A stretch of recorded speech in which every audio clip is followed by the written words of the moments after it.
Good afternoon, and thank you so much for joining us today for our webinar on Brazilian e-commerce and payouts. My name is Abe Delegado. I'm the Digital Marketing Director for America's Market Intelligence, and I'm going to be serving as the moderator for today. So before we get started, we just want to give you a quick understanding of what to expect in today's webinar. We're going to put about 50 minutes into the presentation itself and about 10 minutes for questions and answers to take up the entire hour that we have allotted for today's webinar. Now, you don't have to wait until the end of the webinar to ask us questions. You can ask us questions at any point in time. The way you would do that is if you look on your screen, you see a series of icons, your participant panel there, and you'll see one that says Q&A, an icon that says Q&A. If you click on that, it will bring up a window, and you can type in your question into the window and send to us at any point in time. So as you hear an interesting fact or something you want to learn more about, by all means, send us the questions. We'll take a look at all of them towards the end of the webinar and try to answer as many of them as we possibly can.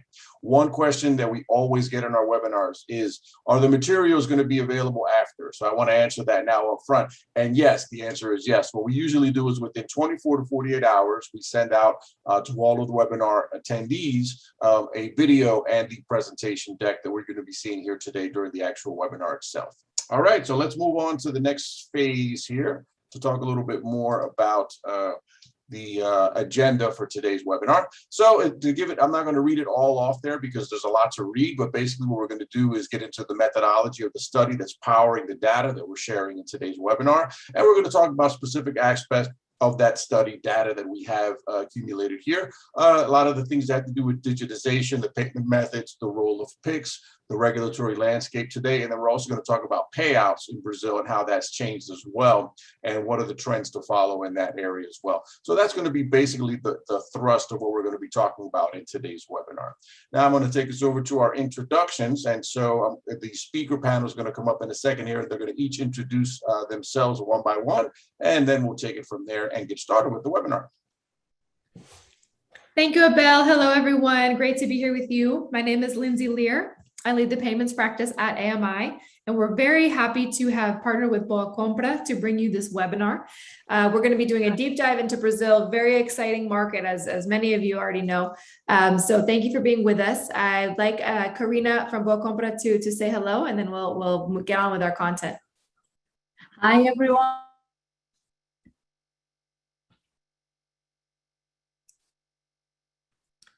Oh, it looks like Karina might have had some connection issues. Let's go to Marina, and then we'll see if Karina can rejoin us.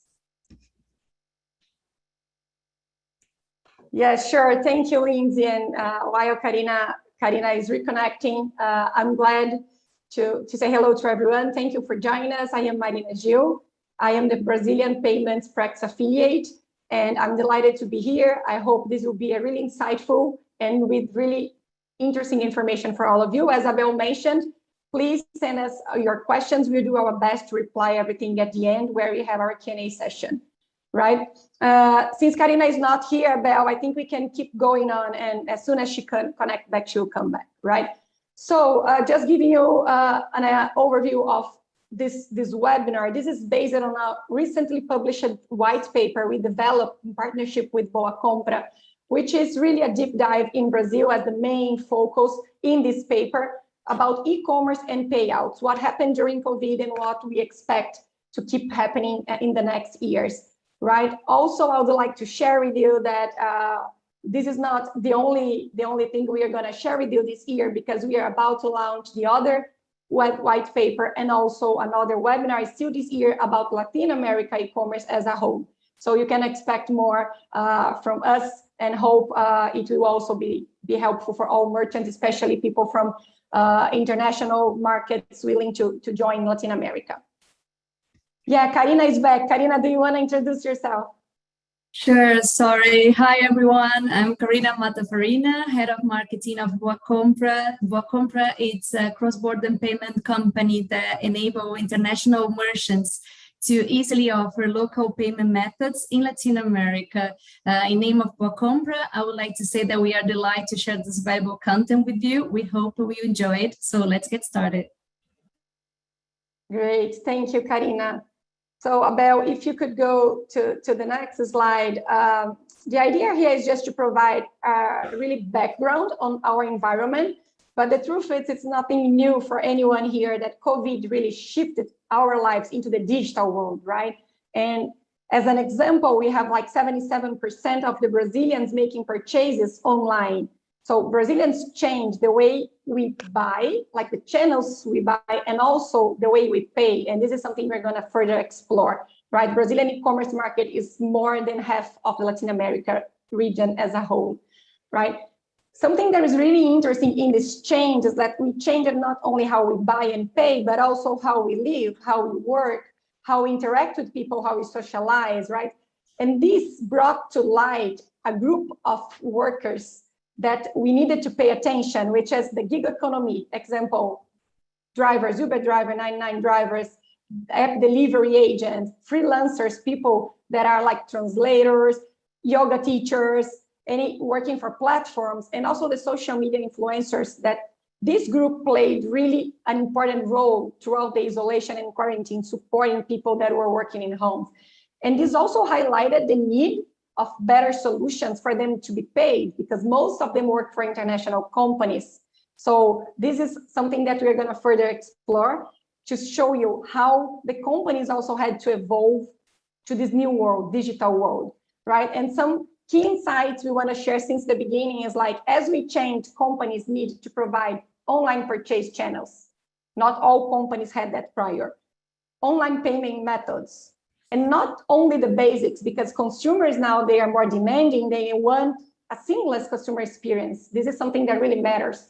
And on top of everything, the security, because we know Brazilians and Latin America as a whole, but Brazilians also really worried about security. And this, like the security, the risk of fraud was one of the main barriers, entrance barriers for e-commerce in Brazil, right? So this is like the overall, and going to the next slide about, I would like to share with you a bit of a pool question to engage the audience and for us to get to know you better, right? So the idea is to know here, you can vote all these options. In which of the vertical do you work? Is it gaming, retail, digital goods, travel, or other? I'll give you some moment to respond here, and then we'll come back. Karina, I'm just trying to think here when you get a chance about BoaCompra. I know like the solutions are available for all segments, but is BoaCompra focusing in one specific? What you can share with us about that? I guess Karina froze again. So sorry, guys. So realities of live TV. Exactly. we are doing online streaming. So okay, Karina, do you want to share with us about the verticals?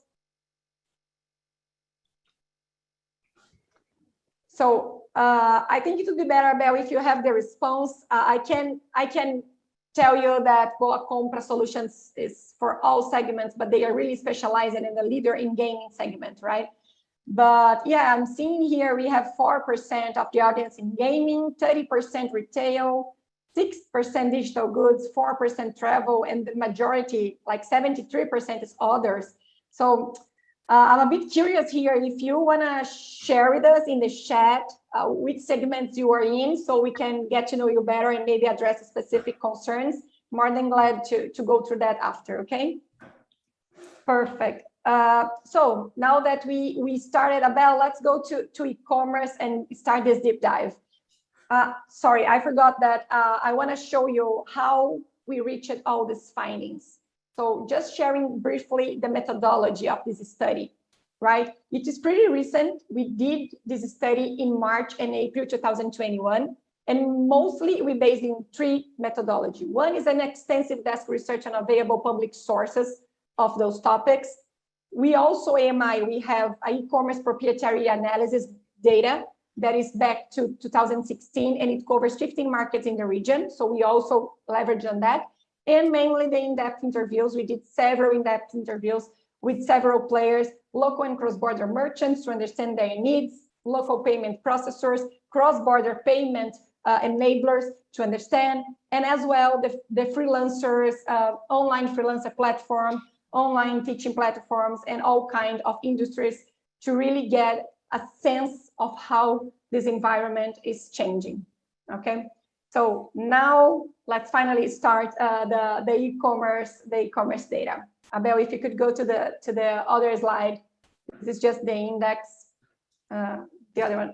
Okay, so as we started mention, COVID played an important role in the digitization of the society and the economy, right? Here in Brazil especially, we faced a really interesting movement from the central bank by the means they chose to pay the subsidies related to COVID, all via online digital accounts. So this kind of forced the population to apply online and to open this digital account at Caixa Econômica, which is a public owned bank that developed everything to pay the subsidy as the main paying agent, right? And this brought millions of new users to the system, not only to the financial banking system, but also to the digitization banking system, right? Which is like two big movements. We also had important players and partnerships happen. For example, PagBank, which is part of BoaCompra's group, they also partnered with the government of Minas Gerais to pay one estadual incentive for meals for students. And the same happened with PicPay partnering with the government of São Paulo, right? This also movement was leveraged by the neobanks to have important players, Nubank, Banco Original, we have Neon, C6, all those banks, Recarga Pay and wallets, they really provided incentives and supported the population in using these channels. And the traditional banks, as Caixa, they followed this movement and really improved all the digital channels they had, right? Even not only for monitoring, but also to affect and acquire products online. And this is the biggest change, right? This shows that we have currently 80% in banking penetration in Brazil. This means that 80% of the Brazilian adults, they have accounts either in a traditional bank or a wallet or a neobank, right? It's really a huge increase from the last number available in the World Bank report 2017, right? Something that also calls attention is how the Brazilians are prepared in terms of technology and access. 90% of the Brazilians has a smartphone, and also the internet penetration is beyond 90% in the country. So this all together with the COVID and all the movement, this shows how the market has a potential and how the consumers are ready for this movement or to keep in this path of digitization, right? Abel, if you go to the other slide, please. Great. Here is just to give you an idea of the size of this market. Although Brazilian GDP declined about 4% last year, we saw e-commerce overall growing 7%. And you may ask me, wow, only 7%. Yes, it seems low, but the thing is, this is mostly guided by the really drop the travel industry had, around 60% decline and reduction due to all the circumstances you're already familiar, right? The really interesting part of this slide, though, is to show you how digital goods increased and even surpassed retailers at e-commerce. So we have a market we had in 2020 of $111 billion, and this is really a big market per se. And I'm going to tell in a minute how we predict that to keep growing, right? One thing I wanted to show is like 7% for e-commerce, and brick and mortar retailers declined more than 20%, like physical stores.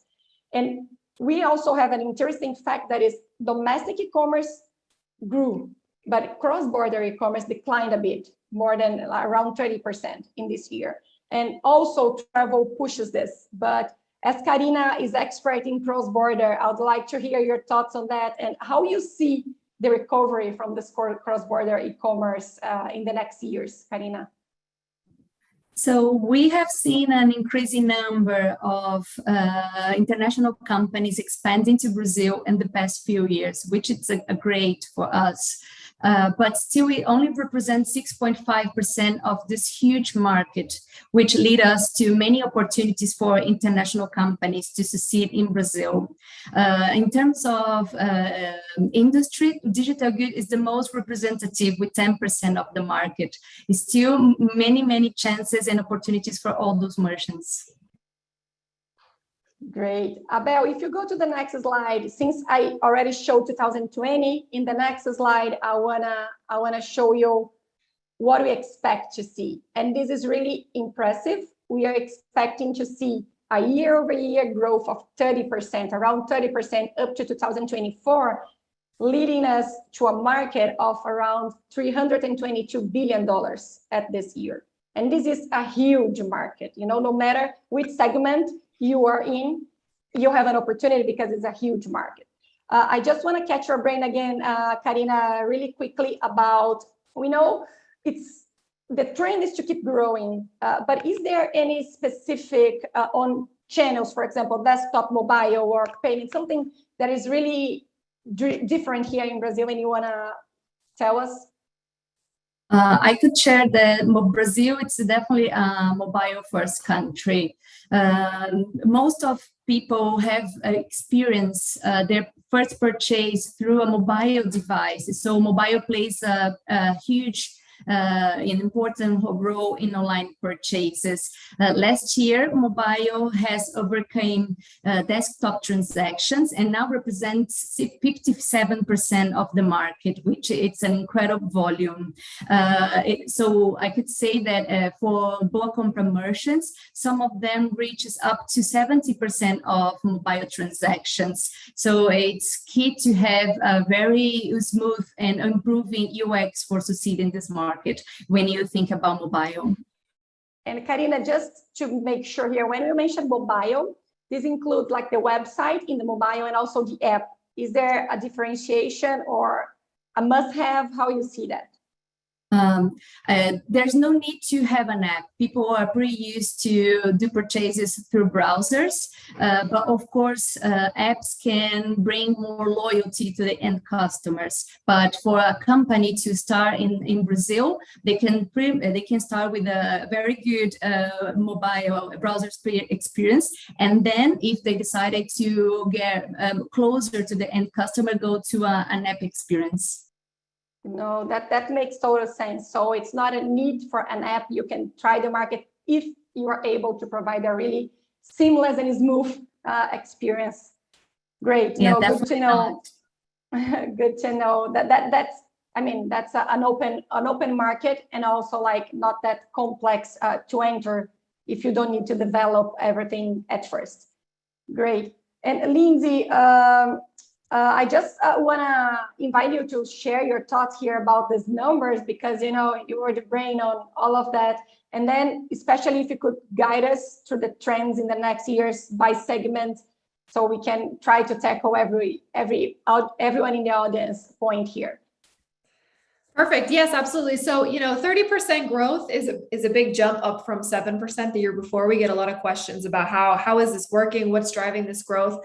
And this is a trend we saw across Latin America, not just in Brazil. We saw lower than average growth last year as people were shell-shocked with the pandemic, reducing their spending overall, travel completely deteriorating.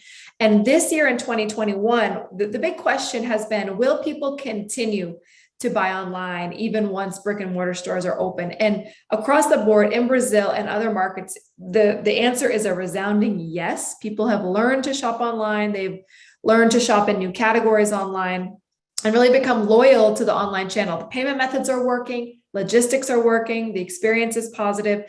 And so now that people feel a little bit more certain about their economic outlook, things are slightly back to normal, we're seeing growth really explode.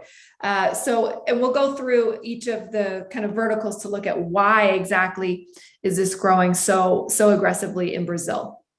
So on the next slide, in the retail category, retail is a monster in Brazil, and there's several trends driving this growth. We mentioned overall increase in digitization in Brazil. Brazil's the most digitized country in Latin America, but still there's a customer segment who has been outside of this economy up until now. And so we have about 6 million new e-commerce shoppers in 2021. And the first thing you buy online, in many cases, is a retail product. Just to test it out, to make sure everything works, low ticket, something that you might, a cell phone case, or just something basic to kind of test out e-commerce. So this is where we're getting a lot of growth coming from newly digitized consumers. The other trend that we're seeing is a massive ramping up of marketplaces. We have a few as you very well may know, some very powerful, very big local domestic marketplaces, as well as international marketplaces, really committing to the Brazilian economy because of its size, because of its growth, because of the interest of Brazilians in e-commerce. Global marketplaces are seeing terrific success. And this is for a couple of reasons. International merchants, despite exchange rate challenges, tend to have lower prices on the international market than we see locally in Brazil. And so in times of economic crunch, Brazilians are looking for the best price. And so international merchants can often undercut local suppliers. And then the other thing is the diversity and the range and variety of products available internationally. So we have, merchants that act as kind of department stores or marketplaces offering a huge variety of products are consolidating their place in the market. Here we can see just some of the top categories that were scored the highest in 2020 and continuing into 2021 so far this year. As you can see, still a lot of categories oriented around staying at home, making your home comfortable, keep staying in shape. Still, groceries and pharmacies is still an emerging and growing category. And then the final thing I'll mention is that in Brazil is ahead of the rest of the region in the influencer economy. And we're going to talk about streaming and digital goods in a moment, but shoppers are interacting with brands in new ways, and merchants are becoming really creative about how to compete in this market through live influencers, young people who sponsor a brand or sponsor a product and want have a following to try to get them into the product, and also digital avatar type bots who are getting followers and promoting brands and promoting different products. So it's important, as much as your payment strategy is in Brazil, your marketing strategy and engaging with consumers. Brazil really pushes the envelope in terms of innovation. And so we want to be thinking about, how do I connect with Brazilian consumers? When we think about travel, on the next slide, travel, we get a lot of questions. When will travel recover? It was all completely decimated last year. And the question, the answer is, we're not sure that it will ever fully recover. The reason being that corporate travel, we have all gotten very used to interacting online. We've seen that deals can be closed online, meetings can be held online pretty successfully. So corporate travel may not ever fully recover. However, domestic travel and leisure travel have already started to rebound. So, when we talk to industry players, typically they say 2021 is still below 2019 levels, possibly achieving 2019 levels next year in leisure travel. And then corporate is really a question if it will ever fully come back.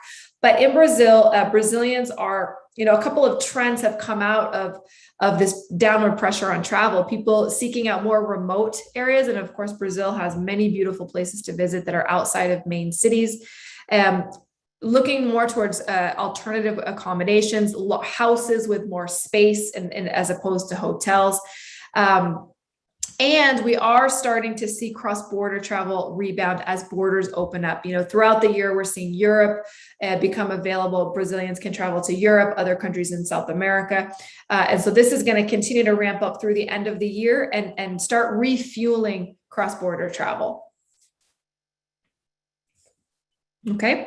And then if we go into digital goods, of course, this is a super diverse category and possibly the most exciting because it has very many niche areas. Of course, ride hailing, delivery apps, we've been talking about for a few years now. Delivery apps saw explosive growth as, people needed to order and to their homes. And this is a trend that we're continuing to see.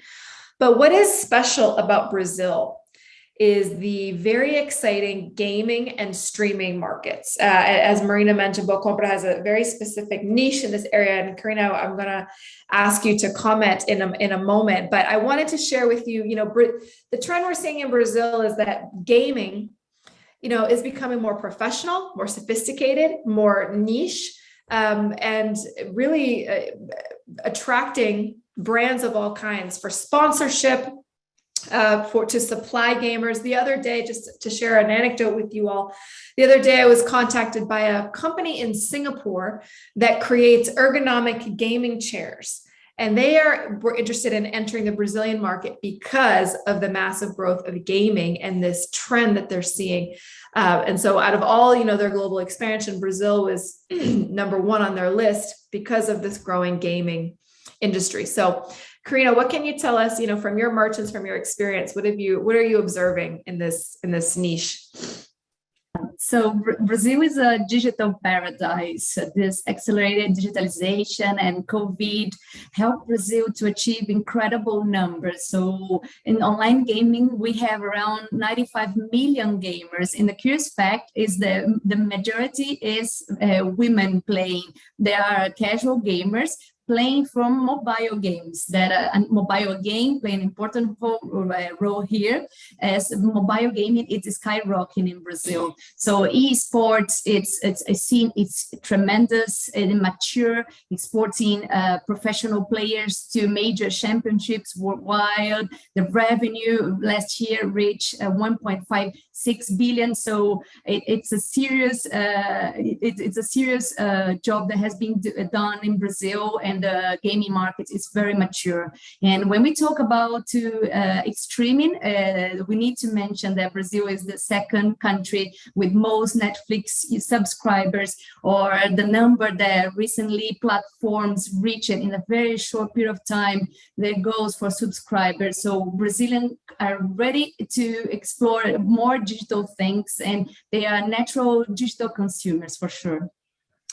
Karina, just a quick question that just came in through the chat. I don't know if you have insight into this. If you don't, it's okay. But what are the age ranges that have changed, that have been most impactful of the behavioral change we've seen? There was a mistaken about believing that only very young people were playing games, but this is not true. We can consider that the range that plays the most and consume the most gaming are from 20 to 49, and then above 49 means like a 20% of the market. And it's curious to see that during COVID time, families were playing together. So there's not only very young or children playing games, but everyone found in the gaming atmosphere or streaming atmosphere a way to entertain themselves. So it's a broad range with a concentration of the range of people that consumes the most. That's interesting. It's nice to see. It's interesting to see that gaming has become more and more diverse, right? You have kids, you have young women, as you said, leisurely playing on mobile. Then you have people with these very professional setups. So there's something for everyone, right? And so meaning there's a merchant out there for everyone. Exactly.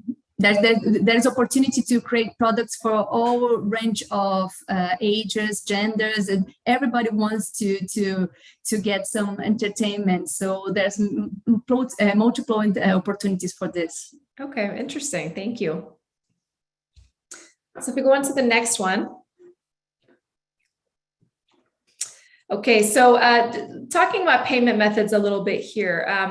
As we talked about verticals in the industries, and I'm guessing very few of you are in any of those specific industries. Many of you, I'm guessing, are in payments. So, you'll be very attuned into this conversation about payment methods. And, when we're talking with international players who don't know Latin America so well, there are a lot of questions about what payment methods do people use to shop online, to pay online. In developed economies, it's really essentially credit card. But as all of you who may or may not know Latin America, who know Latin America, we know that alternative payment methods are critical to engaging the Brazilian and Latin American consumer. So when we look at the breakdown of payment methods, when we consider this $111 billion market, how is this breaking down?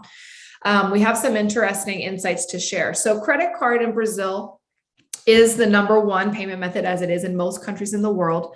But what's interesting to note about Brazil is that in only a small portion of credit cards issued in Brazil are actually enabled for international use. Meaning, if I'm an average Brazilian with a typical credit card, most likely my credit card has not been enabled to shop online internationally by my issuing bank. So we have local credit card networks such as Elo, such as Hiper, that only function in Brazil, are only available for domestic. We also have international brands, Visa and MasterCard cards, which can only be used in Brazil. This is a little known fact among people outside of Brazil.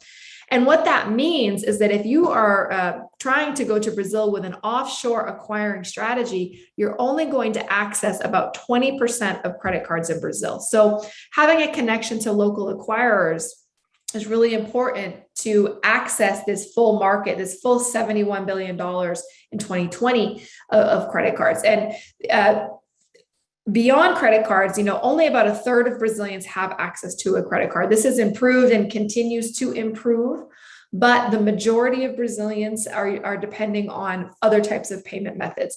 Debit cards have a small share in Brazil, not being supported or enabled for e-commerce from the issuing banks. And so this means that people are pushed to other types of payment methods. Boleto bancário, if you're not familiar, is a voucher issued by a bank, which is a very common payment method in Brazil and frequently used online for e-commerce. You can either print out a boleto and pay for it in cash at a bank or a supermarket, or you can pay it online through your online banking. And it's not such a seamless user experience, but it's impressive how favorable, how important boleto has been up until now. In the pandemic, we saw boleto acceleration decline, but is still the main payment method available for Brazilians who don't have a bank account, or for people who feel uncomfortable putting in their payment information on the internet, which is still prevalent. We're going to talk about Pix in a moment. But of course, Pix is a very hot topic in Brazil in the past year. Pix is going to fall under this bank transfer category, and we're going to have Marina and Karina talk about Pix in a moment. But we can see here the very impressive growth we expect bank transfers to have in a couple of years for e-commerce. This is driven mostly by Pix. So this is just to give the landscape of payment methods. And if we go to the next slide, we'll look at the growth here. So today, we have credit cards. Credit cards will continue to be dominant, right? Credit cards are very important, especially for higher ticket purchases. And credit cards are the payment method that many people feel most comfortable with. They're used to it. So we'll continue to see cards being dominant in the next few years. Boleto, as I mentioned, because of the pressures of the pandemic, it's not as easy to go to the store and pay for something in cash, as well as the overall digitization and improvement in user experience in e-commerce. Boleto is still growing, but its share will decline because it's going to grow slower than the market average as people move to other types of payment methods, specifically Pix. Here we can see today, keep in mind, Pix has not even been active for a full year, but more than 50% of Brazilians are already using Pix.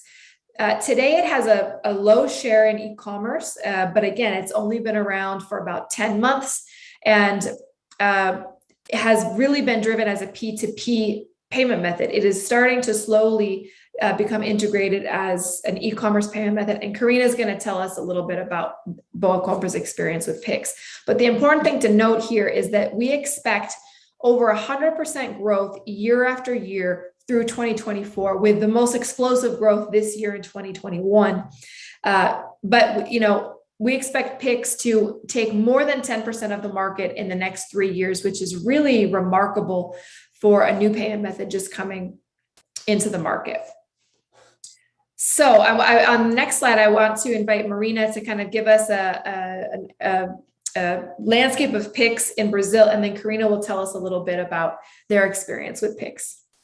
Sure. Thank you, Lindsay. And yes, I mean, as Brazilian, it's been really interesting and exciting to be able, to see how Pix is evolving and to use that, because it's really a much better client and consumer experience, right?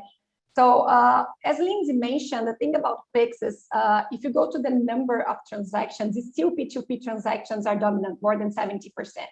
But we see month over month in the Central Bank's report, the increasing in the use for P2B and B2B. If you go to volumes of transactions in reais, let's say, B2B business portion is higher because of the tickets, right, of the transactions. But one thing that is really interesting that Lindsay already mentioned, and I will ask Karina in a moment, is not all merchants accepted Pix since the beginning. It was like evolving. Merchants started like by slowly accepting Pix. Now we already have some important groups accepting Pix, as Magazine Luiza here in Brazil, Uber, Mercado Livre, Mercado Pago, AliExpress as well, Lojas Americanas, which are like one of the main marketplaces we have here, right? And based on that, what we see is, like, as Lindsay mentioned, Pix will be the fastest growing payment method, more than 100% year over year, but it also has a huge potential to replace Boleto, or some players also mentioned maybe reduce it to really the unbanked population that really will keep using Boleto, but will be really an aggressive movement of Pix over Boletos. And what we see in the latest numbers since May, the number of Pix transactions already surpassed the number of Boleto transactions, not only in commerce, but overall. It's a good indicator of the trend, right?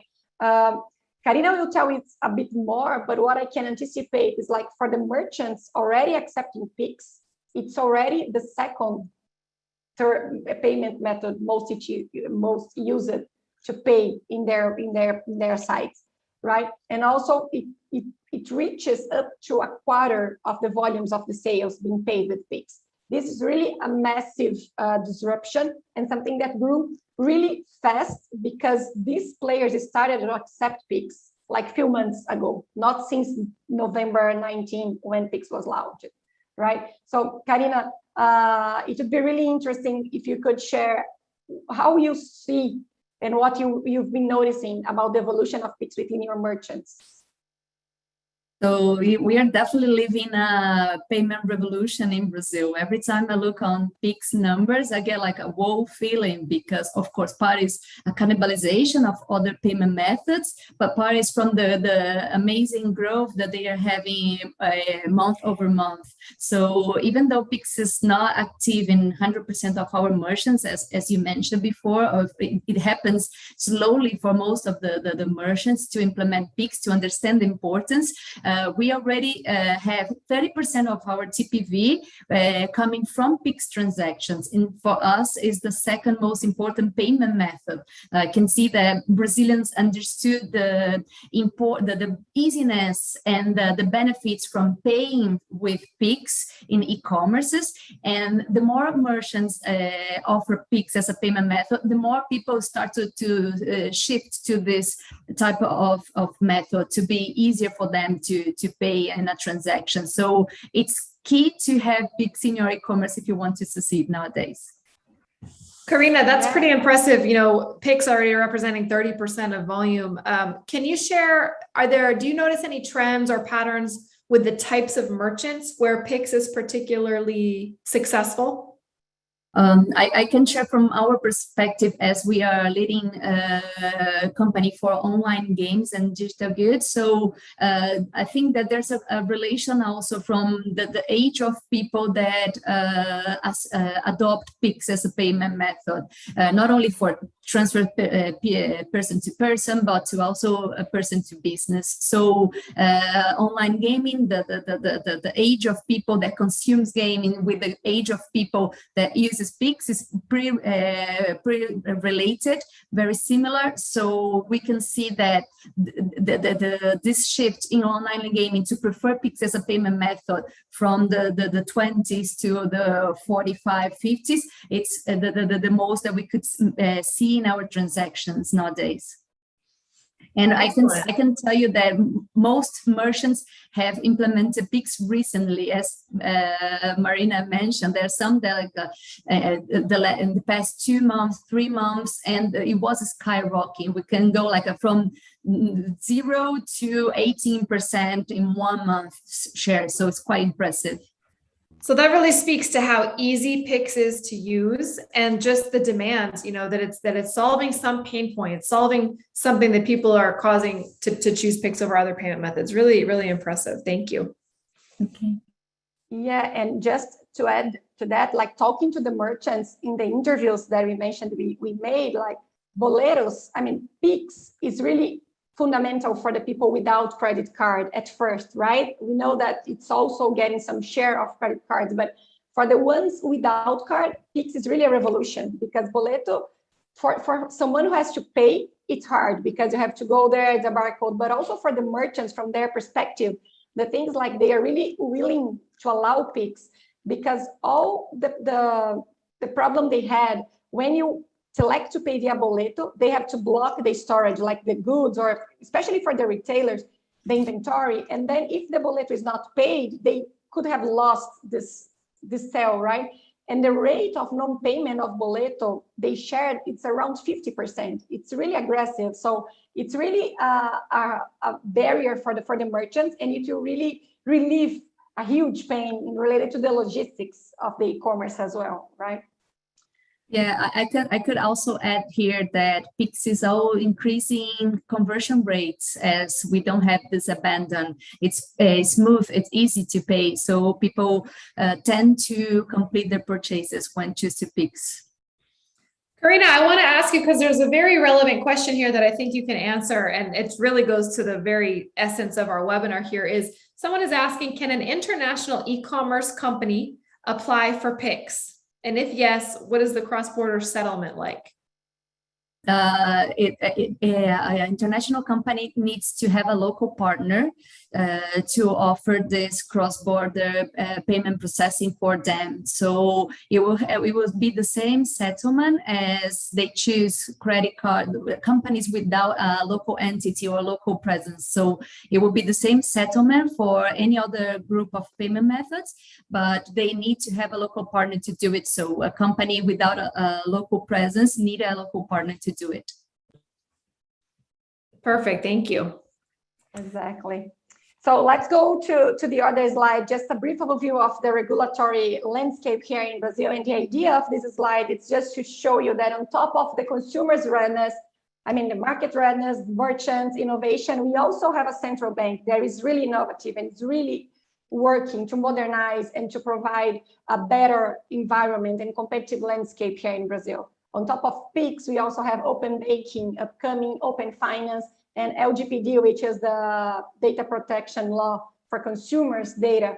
So all together, this is aiming to give a better environment for everyone to participate. Central bank allowing Pix, like indirect participants, also opened room for fintechs and other players, not only financial institutions, to join the system. So it's really being a transparent and really trying to guarantee the competition and not allowing the market to go into like a really monopoly. So the central bank is really enlarging the market reach and supporting, also providing security and protection to the consumers. So they are really playing an interesting role here as this innovative central bank. And if I'm not wrong, the other really innovative central bank we have nearby us is like Costa Rica. So it's really a differential when we compare to the other central banks and how the regulators play a role in this innovation and disruption for digitization of the market, right? And then just to finish the e-commerce and go to payouts, Abel, in the next slide, we want to share like what would be our recommendation for international players willing to come to Brazil. Lindsay, do you want to start with your? Yeah, right. So, those of you who are international merchants looking to go to Brazil, the important thing is to have a look and feel as close as possible to a local Brazilian merchant. Okay. And this is not difficult to do when you have the right partnerships in place. Thinking about the trends in retail, travel, and digital goods that we already covered, what is the Brazilian consumer looking for? what segments are growing, and how can I find my niche in this market? As we said, this is a huge market, very fragmented, lots of opportunities for merchants of all kinds. So following the trends we discussed, and aiming to look and feel like a Brazilian merchant as much as possible with payment methods, with local language, offering, and one thing we haven't mentioned so far is offering installments, which can only be available through a local payment partner. Installments meaning enabling your customer to, at the point of sale, check out and decide how many payments they would like to make this purchase. It's very common for merchants to offer interest-free payments in 3, 6, 12, 18-month payments. So this is a very critical portion of Brazilian e-commerce. And then again, one thing that is very easily missed is really important to make sure you're enabling those local credit cards, because if not, you're going to sacrifice 80% of that credit card market in e-commerce. Oh, great. So yes, this is like ending and closing the e-commerce recommendations, as Lindsay said. One thing that is really important, like this, be local, at least look like local in terms of language as well, because you have e-commerce people, Brazilians need to be able to access it and know what they're buying, do searches. So it's the full local presence that you can do it, either becoming a local entity, which is a complex process, or choosing the right partners to do that, right? So Abel, to close this session of the e-commerce session, I would like to make another poll question. And for you guys in the audience, we would like to know, like, how the pandemic impacted your business. It was like a massive growth, about the same levels, no change, reductions, or considerable reduction. We know segments and verticals, they reacted in different ways. So just to see how it was for you guys. And Karina, if you could share what you have seen, like how it was for BoaCompra. What happened in 2020 during the massive pandemic and isolation? I could say that luckily we could enjoy the extraordinary moment our merchants are living. So I know that it's very sad moment for COVID, but the positive thing is our business wouldn't affect. The opposite, when we grow a lot, not only our merchants, but ourselves. Great, yeah. Abel, do we have the answers?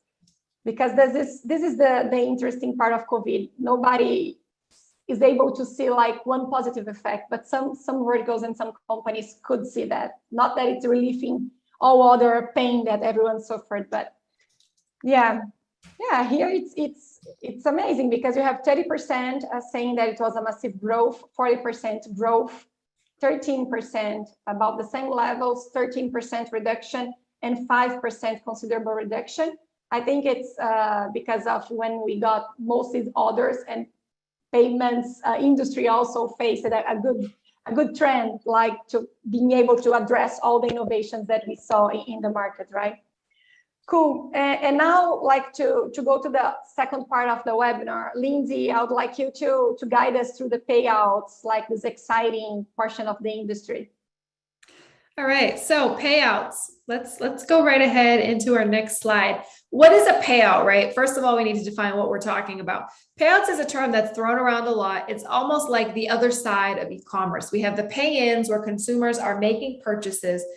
And then these platforms, marketplaces, gig economies, influencer platforms, they have to pay out money to the contributors on their site, whether it's sellers on a marketplace, whether it's gig economy agents, whether it's influencers and contributors. They have to make a payment to their contributors. So this is what a payout refers to, or a disbursement. And what I think gets very little attention is the importance in differentiating between a local payout, which we can call, which in this, we refer to as a local split payment, and a cross-border payout. And the difference here is that if you are a local entity in Brazil, you're collecting pay-ins from local consumers. You have a bank account sitting in Brazil that you can draw off of to now pay your collaborators. You don't have to deal with exchange rates. You don't have to deal with foreign transaction fees. You already have those resources locally in Brazil. And so that transaction is simpler for you. Now, if you're a cross-border marketplace or a cross-border influencer, platform, streaming platform, you don't have that capability to take Brazilian reais that you've earned in the country and then pay local Brazilians. And so this is a solution, this is a pain point that international marketplaces and platforms have that you can, a little known fact is that this can be solved through a connection with a company like BoaCompra or other payment partners. So Karina, can you elaborate on this a little bit and tell us about how your solution solves for this pain point? Sure.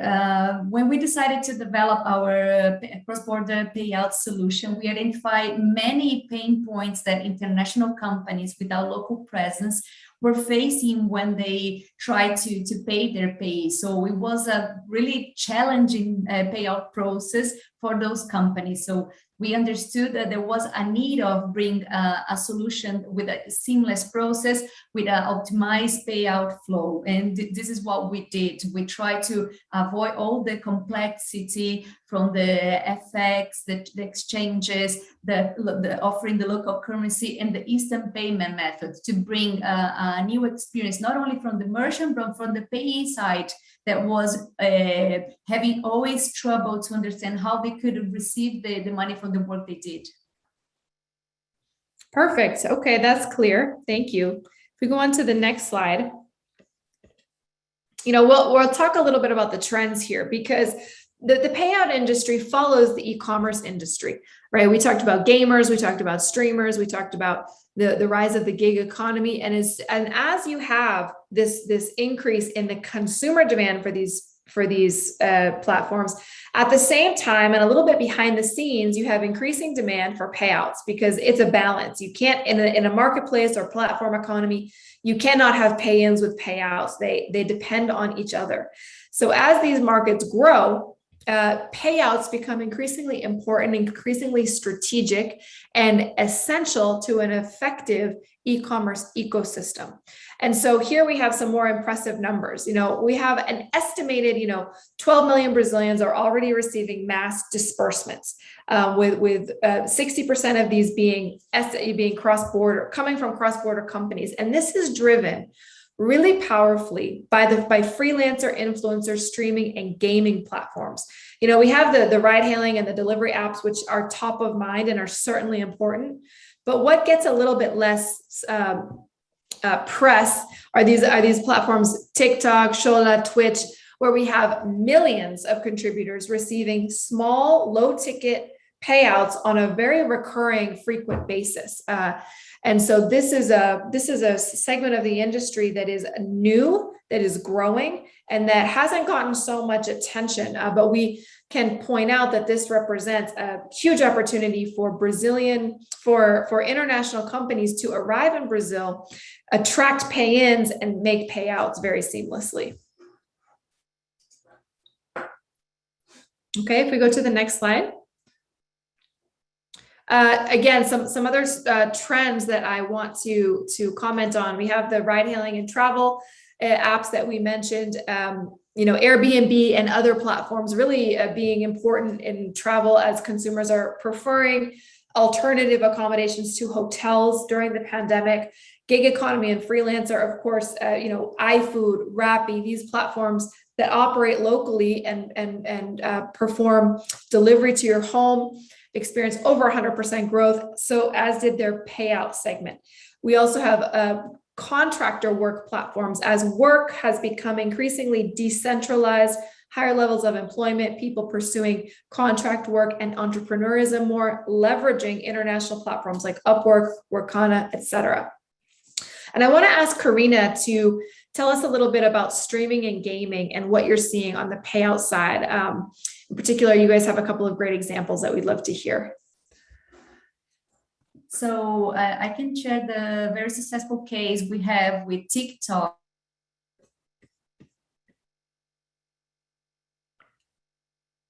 Okay, it looks like Karina is, let's see if she comes back.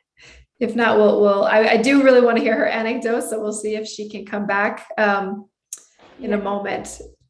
Did you want to? Lindsay, while we are waiting, Karina, I think it's a good insight from the interviews from the platforms, the freelancer platform, that they mentioned that the levels of requests for remote work and freelancers skyrocket, because prior to that, people had this feeling that remote work doesn't work. And now pandemic did all the marketing they needed. It's something that all the platforms mentioned. But Karina is back. Let's hear TikTok. This is interesting. Okay, so TikTok had a massive growth of TikTok users and need a robust solution to handle their operation. So our solution could deliver a massive payout per second, instantly in their bank accounts without any banking fees and in local currency. And this is all through our digital bank PagBank.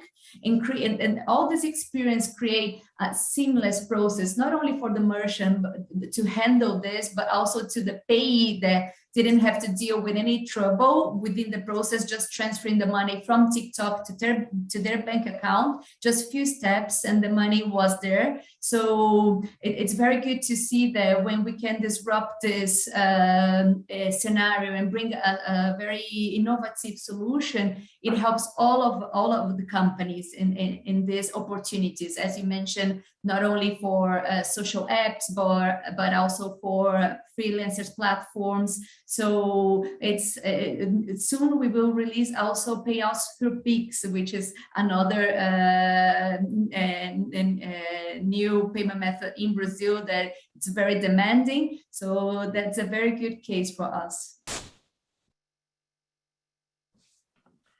Terrific. TikTok is such a it's a bit of a mind-blowing type of phenomenon for us who are not in that age group, but it just goes to show how continually innovative brands need to be to capture up-and-coming generations, up-and-coming consumers, and be as current as possible. So thank you for sharing that, Karina. Yeah, it's important to mention how instant people want to get paid as well. And when you think about a payout solution, you need to consider this in a pay perspective, because the traditional flow takes a lot of time, and changing this. Yeah, just to finish up the thought there, you know, as people become more accustomed to instant pay-ins, I'm paying you instantly, I want to get paid instantly as well. So this is going to be an increasingly competitive pressure that brands experience to speed up their payouts and guarantee a seamless user experience for their contributors. Did I sum it up okay, Karina? Okay, let's go on to the next slide. We want to finish up and get to some of your questions. And so I think we've discussed many of the challenges that we already see with cross-border payouts in Brazil, having to think about foreign currency fluctuation, intermediaries and fees, how long it takes to receive funds locally. It can take up to a week or more, depending on if it gets stuck in the Brazilian banking system, and how being able to pay out locally through a partner in real time can really give you a competitive advantage when you're trying to guarantee a good experience for contributors on your platforms.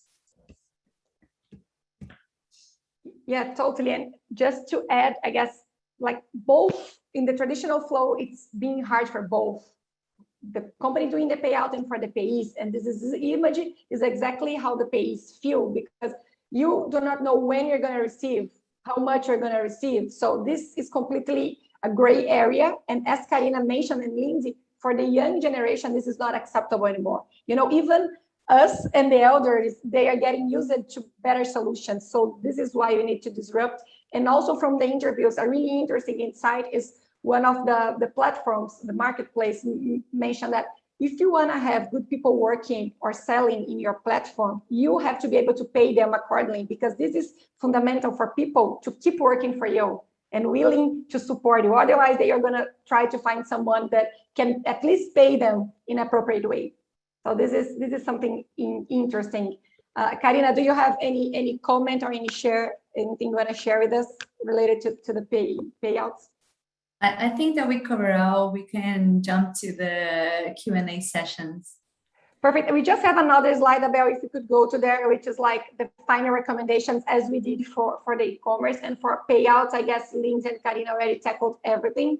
But what we really the message of the paper and this webinar regarding payout is like consolidated in this little chart here in the right, because I mean, international companies need to look like a local company, right? And for that, you have the complex job to become a local entity, or you can select a really ready and with knowledge local partner to support you, right? And based on that, you will be able to address all these winning solutions recommendation, which is like really being flexible. And this flexible we haven't mentioned, but this is something that really appeared in the interviews. It's like the payees want to be able to select when they want to be paid, how often they want to be paid, the amount of the money they want to be paid per transaction, the ticket of the payment, and this is really something that should be addressed, and a local player could support you with that, right? And also something that we haven't mentioned, we mentioned about transparency, which is being able to see the complete flow and all the fees related to that, but also second level related to loyalty is being able to find partners that can support these payees, not only with the payment, but also with additional services, offering loans, insurances, even trainings. So this is also something like the local players are improving and going towards this direction, to be able to do the payment, but also to get find a way to make this client stay with them and try loyalty and try to serve them better, right? So yeah, I guess that's it. I guess we covered all we intended. We have some minutes left. Let's go to the Q&A, Abel, and let's see how we can support the audience. All right, sounds good. Let's take a look at a couple of the questions that we had. One of them is focused on Pix itself and the use of it by small and medium-sized businesses. If we foresee that Pix will be used by those businesses, and what kind of major issues could they face in terms of fees? Okay, I can start, and then of course the others can help. But I think this is where Pix has more room to increase. If you go to really small companies, we did some surveys, and for example, it really helped people that are, for example, selling like saloons, small centers that they were really needed for cash, or some of them need like to have the card machines. What we saw is like they will keep accepting cards, but the industry as a whole does not expect Pix charges or fees for the merchants to be higher than credit cards. It could be something to check about debit cards, but not for credit. And it's also something that really helps the really small business, more than the big ones, I tend to think. What is your opinion, Lindsay? Yeah, Marina, you're talking about overall commerce, right? In-store acceptance, right? Yeah, and I forgot to mention about e-commerce, of course, but I tend to think even small commerces are accepting Pix using their personal account. This is something that is happening a lot. Totally. Thanks for reminding me, Lindsay. But a lot of personal small business online, you can pay maybe using your account. Yeah, I think it's a way, it's a financial inclusion play, right? You know, maybe you don't, as a small e-commerce site offering services online, you might start by talking with your customers via WhatsApp and accepting a Pix payment. And then as you mature and become more sophisticated, maybe you actually integrate Pix into your online store. And so now you're really accepting it online. Karina, what's your perspective from international players? I think that international players want to count on knowledge from the local partners. So as soon as they are full of information about how Pix can benefit their business, they can decide to accept Pix or not in their e-commerces. But as we have shared the numbers and how Pix is important, most of those international companies has been activating Pix. Yeah, and I think something to add, Karina, that it's connected to what you both mentioned is like it's not that feasible for a small company to put that as a payment method because of the technology that's needed. But local players are also starting to offer that to support these small players as well. right? For them not having to develop everything inside, but having a local player supporting and giving everything ready for them to accept, right? But there's one interesting thing is a lot of small and medium business, international merchants mostly as well, they use e-commerce platforms. And for this, there's payment plugins that can serve them. And for we have Pix in our plugin for WooCommerce, Magento. So even those small companies can offer Pix. Yeah. All right, excellent. We have another question to shift gears into a different topic that's asking are there any other payment methods being used in Brazilian e-commerce that are related to the use of cryptocurrencies? I can mention that just from a general perspective. Crypto is top of mind. It's a hugely hot topic right now, and everyone wants to know, should I be offering crypto or what are the options? Crypto has become, we're seeing billions of dollars in crypto being transacted in Latin America and Brazil in particular, but most of it is still from a speculative trading perspective. We're not yet seeing crypto being used as a means of exchange yet. However, there are a couple of use cases. We already see an Elo branded debit card attached to a wallet in which you can basically at the point of sale, transfer your crypto into fiat currency and make a purchase directly from your crypto wallet. We're starting from international platforms paying people in Latin America. We're starting to hear that there's demand to be paid via Coinbase or to be paid in cryptocurrency. So there are a couple of use cases that are starting to pop up, still in very early days. But what we're understanding is that every major brand needs to have a cryptocurrency strategy. And so something that we are starting to track and try to provide advice as much as possible. And Karina, I'm curious if you guys have delved into this and what demand you've heard from your merchants.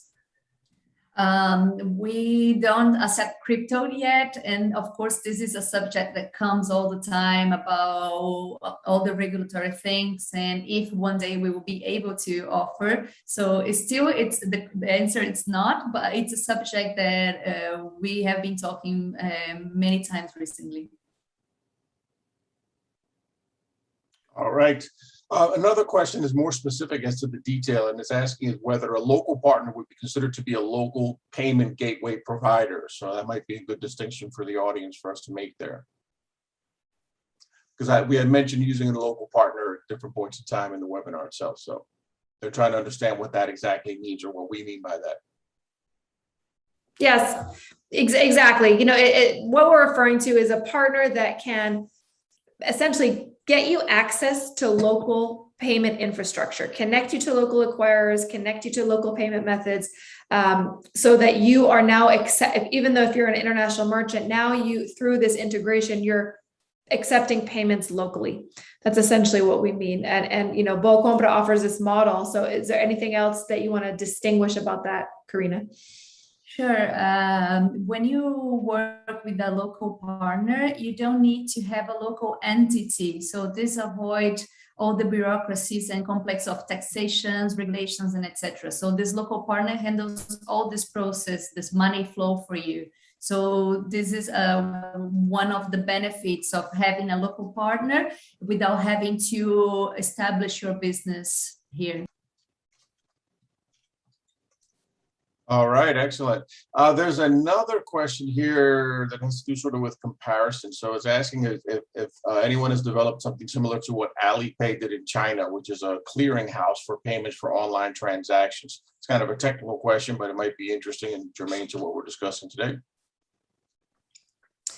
Yeah, that's a unique case. A lot of people ask, what will be the Alipay of Latin America? And, we can't quite compare because China has such a particular environment. But what we do see in Brazil are ecosystems. Ecosystems, there are many to name, in which you have an account and you can store money in that ecosystem and then you can make payments. The difference in Brazil is that, Alipay is really essentially a closed loop ecosystem that really gives you one option, whereas ecosystems in Brazil tend to have more of a multi-rail strategy. So, enabling the closed loop payments, enabling card payments, enabling PIX, which is by nature interoperable. PagBank is one example. So Karina, if you want to tell us a little bit about that. Yes, we have a super app with PagBank in which we can offer all the services within the app, which is pretty similar with the Alipay experience. I think that this is creates loyalty. It makes easier for the account holder to have everything in one app, from the account, the account balance, to buying on Magazine Luiza, for instance, or any other e-commerce. So it's easier for them to do this with only one single. Terrific. Okay, well, I think we're quite a bit over on time. We're about 10 minutes over on time. So I think we're going to have to, unfortunately, sign off for now, because I think everyone else has other things to get to, and so do we. So thank you so much for having attended. We hope that we answered the majority of your questions. We think we have, and hopefully the presentation and the video that we send will also further help in improving your understanding of Brazilian e-commerce. So we want to sign off for now. Thank you very much for attending, and we hope that you can join us again in the future. Have a great day.